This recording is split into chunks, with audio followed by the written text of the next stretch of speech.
Assalamu alaikum, ni ce ta Hubba Muhammad, jarumar take kawo shirin wasa kwakwalwa. Yau ma mun zo muku da wani sabon shiri na wasa kwakwalwa. Ku biyo mu ku je da za ta kasance na wannan makon. Nagode. Assalamu alaikum. Wa alaikum assalam. Ina wuni? Lafiya. Babu da Allah ina son maka wani tambaya ne. To Allah ya sa na sani, in ban sani ba sai ai mun ahuwa in je in tambayo. Idan aka ce ba a san mace tuwo ba, sai miya ta kare, me ake nufi da haka? Wallahi ban san amsan da zan baki ba. Ba a san mace tuwo ba sai miya ta kare. Wanda ya fi ci da yawa ya koshi. Kamar miya in ta kare wani ko gayan ne zaki ga ya ci gaba da ci, wani kuma zai tsaya. To a Hausance amfanin wannan karin maganan kenan. Idan tuwon ya rage gaya haka, mai so ya ci da miya zaki ga ya tashi, wanda bai so ya ci da miya kawai sai gaya. Shi kuma mai maci tuwo din zaka ga yana cin shi gaya haka. Wannan kalmar Hausa? Ai mai sauki ne. Yawa.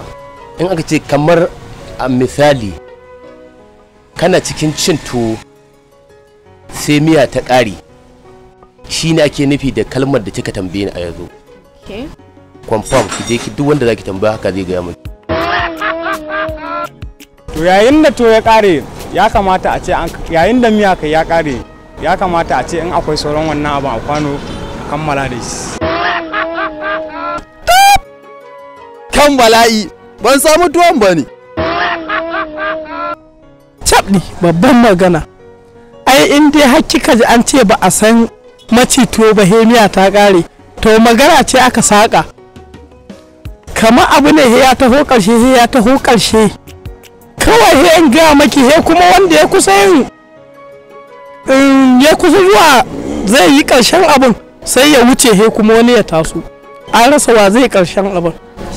Shine ba a san maci tuwo ba miya ta kare.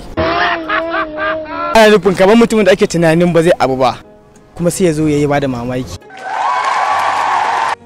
Ba a san mace tuwo ba sai miya ta kare, bi ma'ana ni ne nake aiki ko an ga wani abu da ba zan iya ba sai a tambaye ni yaya za ka iya, sai in ce ai ba a san mace tuwo ba sai miya ta kare, bi ma'ana a haɗa ni da shi a gani ko zan iya ko ba zan iya ba, shine bi ma'ana ba a san mace tuwo ba sai miya ta kare.